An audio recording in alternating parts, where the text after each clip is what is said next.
ರಾಜ್ಯ ಸರ್ಕಾರ ಕೃಷ್ಣ ಬೈರೇಗೌಡರು ಸಚಿವರು ಸರ್ಕಾರಿ ಭೂಮಿ ಉಳಿಸ್ಬೇಕು ಅಂತ ಹಗಲಿರುಳು ಅಧಿಕಾರಿಗಳಿಗೆ ಆ ವಿವಿಧ ಕಾನೂನು ಕಟ್ಟೆಗಳನ್ನ ತಿದ್ದುಪಡಿ ತಂದು ಇದು ಮಾಡ್ತಾರೆ. ಅದಕ್ಕೆ ರಾಜೇಂದ್ರ ಕುಮಾರ್ ಕಟಾರಿ ಕಂದಾಯ ಪ್ರಧಾನ ಕಾರ್ಯದರ್ಶಿಗಳು ಕೂಡ, ಹಾಗೆ ಪ್ರಾದೇಶಿಕ ಆಯುಕ್ತರಾದ ಆಮ್ಲಾನ್ ಆದಿತ್ಯ ಬಿಸ್ವಾಸ್ ಸಾಹೇಬರು ಕೂಡ ಪ್ರಾಮಾಣಿಕವಾಗಿ ಸರ್ಕಾರ ಭೂಮಿ ಉಳಿಸೋಕ್ಕೆ ಪ್ರಯತ್ನ ಪಡ್ತಿದ್ದಾರೆ. ಶಿವಮೊಗ್ಗ ಮಲೆನಾಡ ತವರೂರು, ರಾಜಕೀಯದ ತವರು ಕೇಂದ್ರ ಆಗಿರ್ತಕ್ಕಂಥ ಶಿವಮೊಗ್ಗದಲ್ಲಿ ಸರ್ಕಾರಿ ಭೂಮಿಗಳು ಲೂಟಿ ಆಗ್ತಾ ಇದೆ. ಇದಕ್ಕೆ ಸಂಬಂಧಿಸಿದಂತೆ ತಾಜಾ ಉದಾಹರಣೆ ಅಂದರೆ ಶಿವಮೊಗ್ಗ ತಾಲೂಕು ಮಲಗೇನಹಳ್ಳಿ ಗ್ರಾಮ ಸರ್ವೆ ನಂಬರ್ 84 1962ರಿಂದ 268 ಎಕರೆ 28 ಗುಂಟೆ ಗೋಮಾಳ ಜಾಗ ವಿವಿಧ ವರ್ಗದವರಿಗೆ ಮಂಜೂರಾತಿ ಮಾಡಲಾಗಿರುತ್ತೆ. ಈ ಜಮೀನು 1985-86ರಲ್ಲಿ ಷರತ್ತು ಉಲ್ಲಂಘನೆ ಆಗಿರ್ತದೆ. 2 ವರ್ಷ ಬಿಡಬಾರದು, 15 ವರ್ಷ ಪರವಾರ ಮಾಡಬಾರ್ದು ಅಂತ ಷರತ್ತು ವಿಧಿಸಿ ಸಾಗುವಳಿಯನ್ನು ನೀಡಲಾಗಿದೆ. ಈ ಜಮೀನು 201 ಎಕರೆ ಷರತ್ತು ಉಲ್ಲಂಘನೆ ಆಗಿದೆ ಅಂತ ಡಿವಿಷನಲ್ ಕಮಿಷನರು, ಅಂದಿನ ಡಿವಿಷನಲ್ ಕಮಿಷನರು ಶಿವಮೊಗ್ಗ ಜಿಲ್ಲಾಧಿಕಾರಿಗಳು ಡಿವಿಷನಲ್ ಕಮಿಷನರಿಗೆ ವಜಾಕರಿಸಬೇಕಂತ ವರದಿ ನೀಡಿರ್ತಾರೆ. ಆದರೆ ಈ ಜಮೀನು 99ನಲ್ಲಿ divisional commissioner Venkateshwara Rao spot inspection ಮಂದಿ ಕಾನೂನು ಕ್ರಮ ಕೈಗೊಳ್ಳಬೇಕಂತ ಜಿಲ್ಲಾಧಿಕಾರಿಗಳಿಗೆ ಕಡತವನ್ನು ಸಬ್ಮಿಟ್ ಮಾಡಿದ್ದಾರೆ. ಆದರೆ ಇದುವರೆಗೂ ಡಾಕ್ಟರ್ ಸೆಲ್ವಮಣಿ ಸಾಹೇಬರು ಹೊರತುಪಡಿಸಿ ಯಾವುದೇ ಜಿಲ್ಲಾಧಿಕಾರಿಗಳು ಪ್ರಾಮಾಣಿಕವಾಗಿ ಕೆಲಸ ಮಾಡಿಲ್ಲ. ಈ ಸರ್ಕಾರಿ ಭೂಮಿಯನ್ನ ರಾಜಕೀಯ ವಂಶಜರು, ಭೂಗಳರು, ಪಕ್ಕಾ ರಿಯಲ್ ಎಸ್ಟೇಟ್ ಮಾಫಿಯಾ ಅಕ್ರಮವಾಗಿ ಖಾತೆಪಾನಿ ಮಾಡ್ಕೊಂಡಾಗಿದೆ. ಇದಕ್ಕೆ ಸಂಬಂಧಿಸಿದಂತೆ ನಾವು ರಾಜ್ಯ ಉಚ್ಚ ನ್ಯಾಯಾಲಯದಲ್ಲಿ 2004-5ರಲ್ಲಿ ನಾವು ಸಾರ್ವಜನಿಕ ಹಿತಾಸಕ್ತಿ ಮೊಕದ್ದಮೆ ಹೂಡಿರ್ತೀವಿ. ಇದಕ್ಕೆ ಸಂಬಂಧಿಸಿದಂತೆ ರೆಸ್ಟರ್ ಫಾರ್ ದಿ ಗೌರ್ಮೆಂಟ್ ಆರ್ಡರ್ ಆಗಿರೋ ಜಮೀನನ್ನ ರಾಜ್ಯ ಮುಖ್ಯ ನ್ಯಾಯಮೂರ್ತಿ ಆದೇಶವನ್ನ, ದ್ವಿಸದಸ್ಯ ಪೀಠ ಆದೇಶವನ್ನ ಉಪವಿಭಾಗಾಧಿಕಾರಿ ಆಗಿದ್ದ ಕೃಷ್ಣಮೂರ್ತಿ, ಈಗಿನ AC ಆಗಿರ್ತಕ್ಕಂಥ GH ಸತ್ಯನಾರಾಯಣ ಅವ್ರ ತಂಡ ಕಾನೂನು ಬಾಹಿರವಾಗಿ ಯಾವುದೇ ಮೂಲ ಮಂಜೂರಾತಿ ಕಡ್ತಾ ಇಲ್ಲದಿರೋ ಖಾತೆಪಾನಿ ಮಾಡಿದ್ದಾರೆ. ಕೆಲವು ಭೂಮಿ ವಸತಿ ಉದ್ದೇಶಕ್ಕೆ ಭೂ ಪರಿವರ್ತನೆ ಮಾಡಿದ್ದಾರೆ. ML ವೈಶಾಲಿ ಅವರು 27 ಎಕರೆ, ಈಗ ಗದಗ IAS ಭರ್ತಿಯಾಗಿ ಹುಬ್ಳಿಯಲ್ಲಿ ಇದ್ದಾರೆ ಅಂತ ತಿಳಿಯಲಾಗಿದೆ. ಇವರು 27 ಎಕರೆ ಪಕ್ಕಾ ಖಾತೆಪಾನಿ ಮಾಡಿದ್ದಾರೆ. ಇದರಲ್ಲಿ ಮಾಜಿ ಸಂಸದರು, BJP ಮುಖಂಡರಾಗಿದ್ದ, ಈಗ ಕಾಂಗ್ರೆಸ್ ವಕ್ತಾರರಾಗಿರ್ತಕ್ಕಂಥ ಆಯ್ನೂರ್ ಮನ್ನಾಥ್ ಅವ್ರ ಮಗ ಸಂತೋಷ್ ಆಯ್ನೂರ್ ಮನ್ನಾಥ್ ಅವ್ರ ಹೆಸರಲ್ಲಿ 6 ಎಕರೆ ಪಕ್ಕಾ 105 ನಿವೇಶನವನ್ನ ಭೂ ಪರಿವರ್ತನೆ ಮಾಡಿದ್ದಾರೆ. ಇದ್ರ ಬಗ್ಗೆ ಇತ್ತೀಚೆಗೆ ಪ್ರಾದೇಶಿಕ ಆಯುಕ್ತರು ರಾಜೇಂದ್ರ ಕುಮಾರ್ ಕಟಾರಿ ಸಾಹೇಬರು 1-4 ಮಾಡಲು ಆದೇಶ ಮಾಡಿದ್ದಾರೆ. ಶಿವಮೊಗ್ಗ ಜಿಲ್ಲಾಧಿಕಾರಿಗಳ ಬಗ್ಗೆ ನಮಗೆ ಗೌರವ ಇದೆ. ನಿಜವಾಗಲೂ ಅವರು ಈ ಜಮೀನ ವಜಾಕರಿಸ್ಕೊಂಡು ಸಾವಿರಾರು ಕೋಟಿ ಮೌಲ್ಯದ ಸರ್ಕಾರಿ ಭೂಮಿಯನ್ನ ಉಳಿಸ್ತಾರೆ ಅಂತ ನಮ್ಮ ಅಭಿಪ್ರಾಯವಾಗಿದೆ. ಒಂದು ವೇಳೆ ಇವರು ಭೂಗಳ ಪಾಲು, ಬಂಡವಾಳಶಾಹಿಗಳ ಪಾಲವರ ಪರವಾಗಿ ಕಾನೂನು ಕ್ರಮ ಕೈಗೊಂಡಿದ್ದರೆ ನಾವು ಖಂಡಿತವಾಗಲೂ ಕಾನೂನು ಹೋರಾಟ ಮುಂದುವರಿಸ್ತೀವಿ ಅಂತ ತಮ್ಮ ಮಾಧ್ಯಮಗಳ ಮುಖಾಂತರ ನಾವು ಈ ಮುಖಾಂತರ ಮನವಿ ಮಾಡ್ತಾ ಇದ್ವಿ. ದಯವಿಟ್ಟು ರಾಜೇಂದ್ರ ಕುಮಾರ್ ಕಟಾರೆ ಸಾಹೇಬರು, ಆಮೇಲೆ ಆಮ್ಲಾನ್ ಆದಿತ್ಯ ಬಿಸ್ವಾಸ್ ಸಾಹೇಬರು, ಕೃಷ್ಣ ಬೈರೇಗೌಡ ಸಾಹೇಬರು, ಮುಖ್ಯಮಂತ್ರಿ ಸಿದ್ದರಾಮಯ್ಯ ಸಾಹೇಬರು, DKC ಅವರು ದಯವಿಟ್ಟು ತಮ್ಮ ಇತ್ತ ಇರಬೇಕು. ಇದಕ್ಕೆ ಸಂಬಂಧಿಸಿದಂತೆ ಶಿವಮೊಗ್ಗ ಉಸ್ತುವಾರಿ ಸಚಿವರಾಗಿರ್ತಕ್ಕಂಥ ಶ್ರೀ ಮಧು ಬಂಗಾರಪ್ಪ ಅವರು ಆಯ್ನೂರ್ ಮನ್ನಾಥ್ ಅವರು ಪರವಾಗಿ ಬ್ಯಾಟಿಂಗ್ ಆಡಿ ಶಿಫಾರಸು ಪತ್ರ ಕೊಟ್ಟಿದ್ದಾರೆ. ಇದು ನಿಜವಾಗ್ಲೂ ಖಂಡನೀಯ ಆಗಿರ್ತದೆ. ದಯವಿಟ್ಟು ಮಧು ಬಂಗಾರಪ್ಪ ಅವರು ತಮ್ಮ ನಿಲುವನ್ನ ಪುನಃ ಪರಿಶೀಲನೆ ಮಾಡಿ ಸರ್ಕಾರಿ ಭೂಮಿ ಉಳಿಸ್ಬೇಕು ಅಂತ ಈ ಮುಖಾಂತರ ಅವರಿಗೂ ಕೂಡ ನಾವು ಮನವಿ ಮಾಡ್ತಾ ಇದೀವಿ. ಶಿವಮೊಗ್ಗ ಈ ಕಾಲೇಜಲ್ಲಿ ಮಾಜಿ ಸಚಿವರಾಗಿರ್ತಕ್ಕಂಥ ಕಾಗೋಡು ತಿಮ್ಮಪ್ಪ ಅವರು, ಅವರ ನೇತೃತ್ವದಲ್ಲಿ ಅಧ್ಯಕ್ಷತೆ ಹೆಸರಿನಲ್ಲಿ 2004-2005ರಲ್ಲಿ ಶಿವಮೊಗ್ಗ ಗಾಂಧಿ ಬಜಾರ್ನ ಮಾರ್ವಾಡಿ ಹೆಂಡತಿಯರಾದ ಟೇನಾ, ಗಂಗಾ, ಚಂದ, ಪ್ರಮೀಳಾ ಎಂಬುವರ ಹೆಸರಿನಲ್ಲಿ ಸಿಮ್ಸ್ ಮೆಡಿಕಲ್ ಕಾಲೇಜ್ ಅಂದ್ರೆ ಶಿವಪ್ಪ ನಾಯಕ ಇನ್ಸ್ಟಿಟ್ಯೂಟ್ ಆಫ್ ಮೆಡಿಕಲ್ ಕಾಲೇಜಸ್ ಅಲ್ಲಿ 68 ಎಕರೆ ಈ ವೈಲೇಷನ್ ಲ್ಯಾಂಡ್ ಅನ್ನ ಖರೀದಿ ಮಾಡಿರ್ತಾರೆ. ಇದಕ್ಕೆ ಸಂಬಂಧಿಸಿ ನಾವು ಹೈಕೋರ್ಟ್ ಅಲ್ಲಿ ಇದು ಗೋಮಾಳ ಜಾಗ ಆಗಿದೆ ಅಂತ ನಾವೇನು ಹೈಕೋರ್ಟ್ ಅಲ್ಲಿ ರಿಟ್ ಪಿಟಿಷನ್ ನಾವು ದೂರು ಮಾಡಿದಾಗ ಇದಕ್ಕೆ ಸಂಬಂಧಿಸಿದಂತೆ ರಾಜ್ಯ ಉಚ್ಚ ನ್ಯಾಯಾಲಯ ರೆಸ್ಟೋರ್ ಫಾರ್ ದಿ ಗೌರ್ಮೆಂಟ್ ಆದೇಶ ಮಾಡಿದೆ. ಈ ಜಮೀನನ್ನು ಕೂಡ ಕೃಷ್ಣಮೂರ್ತಿ ತಂಡ, ಸತ್ಯನಾರಾಯಣ, HP ಚೆನ್ನಪ್ಪ ಅಂತ ಈತ ಉಪಲೋಕಾಯುಕ್ತ ನ್ಯಾಯಾಲಯದಿಂದ ಡಿಸ್ಮಿಸ್ ಆಗಿರೋನು ಈಗ ಹಾವೇರಿಯಲ್ಲಿದ್ದಾರೆ. ನಿಜವಾಗಲೂ ಇದೊಂದು ದುರದೃಷ್ಟಕರವಾಗಿದೆ. ಇಂಥವರು ಆಯಕಟ್ಟಿನ ಜಾಗದಲ್ಲಿದ್ದಾರೆ. ಇವರು ಟೀಮು MS ಬಿಲ್ಡಿಂಗ್ ಅಲ್ಲಾಗಲಿ, DPL ಆಡಳಿತ ಸುಧಾರಣೆ ಸಿಬ್ಬಂದಿ ಇಲಾಖೆಯಲ್ಲಿ ಆಯಕಟ್ಟಿನಲ್ಲಿ ಇವ್ರ ತಂಡ ನೇಮಕ ಆಗಿದೆ. ನಾವೇನೋ ದೂರು ದುಮ್ಮಾನಗಳನ್ನು ನಾವು ಕೊಡ್ತೀವಿ, ಅಲ್ಲೇ ಕಡತ ನಾಪತ್ತೆ ಮಾಡೋದು, ಪ್ರಾಮಾಣಿಕ ಅಧಿಕಾರಿಗಳಿಗೆ ಚಾಡಿ ಹೇಳೋದು, ಆಮೇಲೆ ನಮ್ಮಂಥ ಹೋರಾಟಗಾರರಿಗೆ ಕರ್ತವ್ಯಕ್ಕೆ ಅಡಚಣೆ ಹೆಸರಲ್ಲಿ ಸುಳ್ಳು ದೂರು ಕೊಟ್ಟು ಜೈಲಿಗೆ ಹಾಕ್ಸೋದು ಇವ್ರ ಪಕ್ಕ ಹವ್ಯಾಸ ಆಗಿದೆ. ದಯವಿಟ್ಟು DGP ಹಾಗೂ IGP ಹಾಗೂ ಶಿವಮೊಗ್ಗ ಜಿಲ್ಲಾ ರಕ್ಷಣಾಧಿಕಾರಿ ಶ್ರೀ ಮಿಥುನ್ ಕುಮಾರ್ ಅವರು ಕೂಡ ಸಮೀಪದ ಠಾಣೆಗಳಿಗೆ ಇಂಟಿಮೇಷನ್ ಮಾಡಬೇಕು. ಕಚೇರಿಗಳಲ್ಲಿ ಕರ್ತವ್ಯಕ್ಕೆ ಅಡಚಣೆ ಅಂತ ಹೇಳಿ ಏನು ಇವ್ರು ಸುಳ್ಳು ದೂರು ಕೊಡ್ತಾರೆ. CC ಕ್ಯಾಮ್ರಾ ಚೆಕಪ್ ಮಾಡಿ ಯಾರು ಅವಘಡ ಅಡಚಣೆ ಉಂಟು ಮಾಡ್ತಾರೋ ಖಂಡಿತ ಅಂಥವ್ರಿಗೆ ಶಿಕ್ಷೆ ಮಾಡಬೇಕು. ಪ್ರಾಸಿಕ್ಯೂಷನ್ ನಾವು ಮಾಡಿದ್ರೆ ನಾವೇನೋ ದೂರು ಕೇಳಿದ್ರೆ ಪ್ರಾಸಿಕ್ಯೂಷನ್ ಕೇಳಿ ಅಂತಾರೆ. ಈಗ ಅವ್ರು ನಮಗೆ ದೂರು ಮಾಡಿದಾಗ ನಾವು ಯಾರ ಮೇಲೆ ದೂರು ಕೊಡಬೇಕು? ಆದ್ದರಿಂದ ದಯವಿಟ್ಟು ರಕ್ಷಣಾಧಿಕಾರಿಗಳಾಗಲಿ ಆಮೇಲೆ ನಮ್ಮ ಕಂದಾಯ ಅಧಿಕಾರಿಗಳಾಗಲಿ ದಯವಿಟ್ಟು ಕಾನೂನು ಕ್ರಮ ಕೈಗೊಂಡು ಸರ್ಕಾರಿ ಭೂಮಿ ಸಾವಿರಾರು ಕೋಟಿ ಸರ್ಕಾರಿ ಭೂಮಿ ಉಳಿಸಬೇಕು. ಶಿವಮೊಗ್ಗದಲ್ಲಿ ಇನಾಮ್ ಲ್ಯಾಂಡ್, ಗೋಮಾಳ, ಹುಲ್ಲುಬನಿ, ದೇವರ ಜಮೀನು ನಿಜವಾಗ್ಲೂ 1995ರಿಂದ 2000ರಿಂದ 2001ರಿಂದ ಇತ್ತೀಚೆಗೆ ಪರಿಶೀಲನೆ ಮಾಡಿದ್ದಲ್ಲಿ ನಿಜವಾಗ್ಲೂ ಇವ್ರು ಜೈಲಿಗೆ ಹೋಗ್ತಾರೆ, ಯಾವುದೇ ಅನುಮಾನ ಇಲ್ಲ. ಇಂಥ ವ್ಯಕ್ತಿಗಳು ಆಸ್ತಿ ಮುಟ್ಕೋಲು ಹಾಕಬೇಕು, ಇವರಿಗೆ ಪೆನ್ಷನ್ ಕಟ್ಟಬೇಕು ಅಂತ ನನ್ನ ಈ ಬೇಡಿಕೆ. ಕೆಲಸದಿಂದ ವಜಾಗಬೇಕು ಅಂತ ನನ್ನ ಸಾರ್ವಜನಿಕರ ಪರವಾಗಿ ನನ್ನ ಅಭಿಮತ. ಅಲ್ಲ ಎಕ್ಸಾಕ್ಟ್ ಅದೇ ಅವ್ರಿಗೆ ಕೂಡ ಲೇಟೆಸ್ಟ್ ಆಗಿ ಲೆಟರ್ ಬರ್ದಿದ್ದಾರೆ, ನಾನು ವಜಾ ಸರ್ಕಾರಕ್ಕೆ ಮಾಡಿ ಅಂತ ಹೇಳ್ಬಿಟ್ಟು ಅಂತ ಬೇರೆ ಬೇರೆ ಮೇಲೆ ಕಂಡಿದಂಥದ್ದು.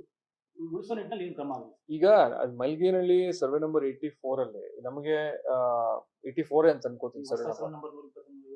ಅದೇ ಅದರಲ್ಲಿ ಗ್ರಾಂಟ್ಸ್ ಆಗಿರೋದು ಸುಮಾರು 1960s 70s 80s ಆ ಟೈಮ್ ನಲ್ಲಿ ಗ್ರಾಂಟ್ಸ್ ಆಗಿದೆ. ಆಮೇಲೆ ಅದಾದ್ಮೇಲೆ ಮತ್ತೆ ಹೈಕೋರ್ಟಿಗೆಲ್ಲ ಹೋಗಿ ಬೇರೆ ಬೇರೆ ಗ್ರಾಂಟ್ಸ್ ವಿಚಾರಗಳಲ್ಲಿ ಲಿಟಿಗೇಷನ್ಸ್ ಎಲ್ಲ ಆಗಿ ಸುಮಾರು 2020 ಇತ್ತೀಚೆಗೂ ಸಹಿತ ಕೆಲವೊಂದು ಕಂಪ್ಲೇಂಟ್ಸ್ ಎಲ್ಲ ನಮಗೆ ಅದ್ರ ಬಗ್ಗೆ ಬಂದಿದೆ. RC ಅವರು ಇಲ್ಲಿ ಬಂದಾಗ ಅದ್ರ ಬಗ್ಗೆ ಡೈರೆಕ್ಷನ್ ಕೊಟ್ಟಿದ್ರು, ಅದ್ರ ಬಗ್ಗೆ ನಾವು ತನಿಖೆನೂ ಮಾಡ್ಲಿಕ್ಕೆ ನಮ್ಗೆ ಡೈರೆಕ್ಷನ್ ಕೊಟ್ಟಿದ್ರು.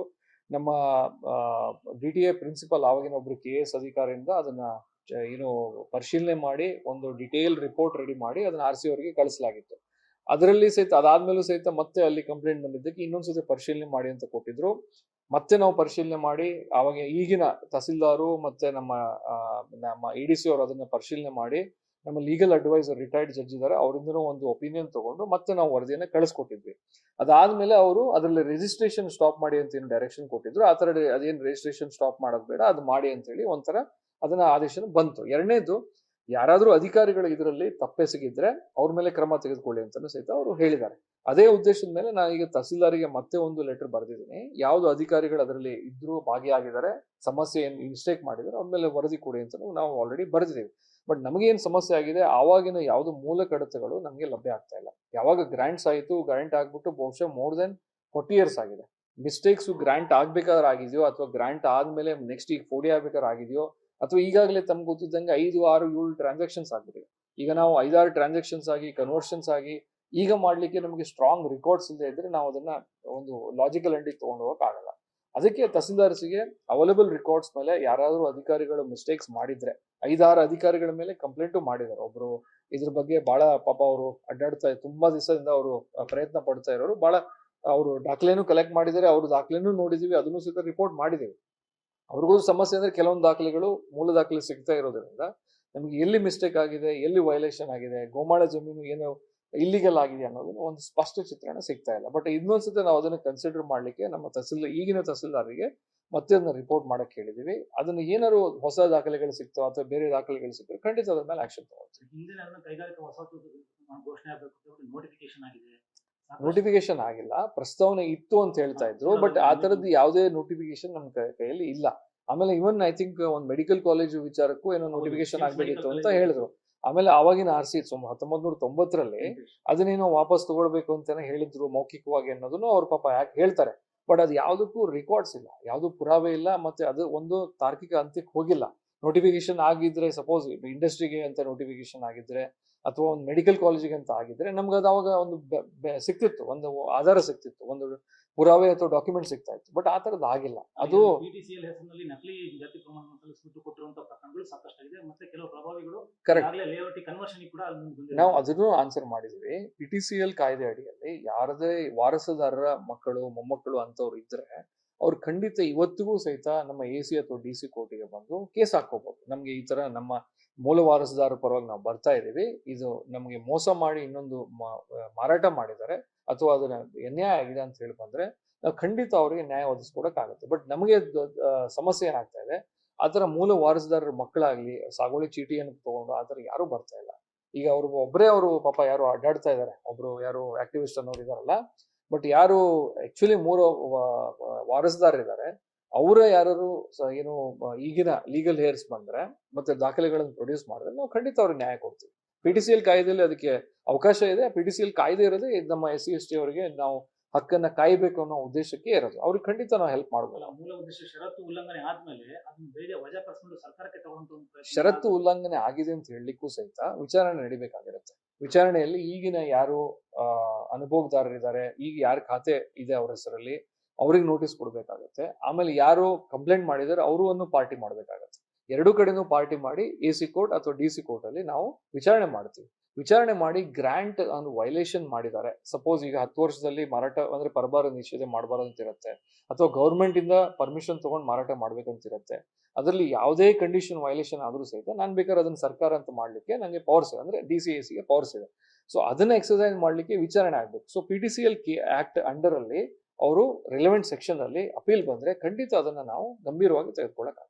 ಈಗ ಕೇವಲ ಅವರು ಈ ತರ ಕೊಟ್ರೆ, ಮನವಿ ಕೊಟ್ರೆ ನಾವು ವರದಿ ತಗೊಳ್ತಾ ಇದೀವಿ, ಅದರಲ್ಲಿ ಯಾವುದೇ ಸ್ಪಷ್ಟ ಚಿತ್ರಣ ಬರ್ತಾ ಇಲ್ಲ. ಯಾಕಂದ್ರೆ ಮೂಲ ದಾಖಲೆಗಳೇ ಆವಾಗಿಂದ ಯಾವ್ದು ನಮ್ಮ ಹತ್ರ ಲಭ್ಯ ಇಲ್ಲ. ಅದರಿಂದ ಈ ಸಮಸ್ಯೆ ಆಗ್ತದೆ. ಅಂತಿಮ ವರದಿ ನೀವು ಕಳಿಸುವಂತದ್ದು ಆಗಿದೆ. ನಾನು ಹಳೆಯ ಜಿಲ್ಲಾಧಿಕಾರಿಗಳು ಸಹಿತನೂ ಕಳಿಸಿದ್ರು. ನಾನು ಸಹಿತ ಬಂದ್ಮೇಲೆ ಒಂದು ಬಹಳ ಡೀಟೇಲ್ಡ್ ರಿಪೋರ್ಟ್ ಕಳಿಸಿದ್ದೀನಿ ಇಬ್ಬರಿಗೂ. ಅವರ ಹಳೆ ಜಿಲ್ಲಾಧಿಕಾರಿಗಳಿಗೂ ನನಗೆ ಇಬ್ಬರಿಗೂ ಮೇನ್ ಆದಂತ ಸಮಸ್ಯೆ ಅಂದ್ರೆ ನಾನ್ ಅವೈಲಬಿಲಿಟಿ ಆಫ್ ರೆಕಾರ್ಡ್ಸ್. ಹಳೆ ರೆಕಾರ್ಡ್ಸ್ ಸಿಗದೆ ಇರೋದ್ರಿಂದ ನಮಗೆ ಅಲ್ಲಿ ಏನು ನಡೆದಿದೆ ಇಲ್ಲಿಗ್ಯಾಲಿಟಿ ಅನ್ನೋದ್ರ ಬಗ್ಗೆ ಒಂದು ಸ್ಪಷ್ಟ ಚಿತ್ರಣ ಕೊಡ್ಲಿಕ್ಕೆ ಆಗ್ತಾ ಇಲ್ಲ. ದಾಖಲಾತಿ ಇಲ್ದಿರೋ ಮಾಡೋಕೆ ಒಂದು ವ್ಯವಸ್ಥಿತವಾಗಿ ನಡೆದಿರುವಂತದ್ದು.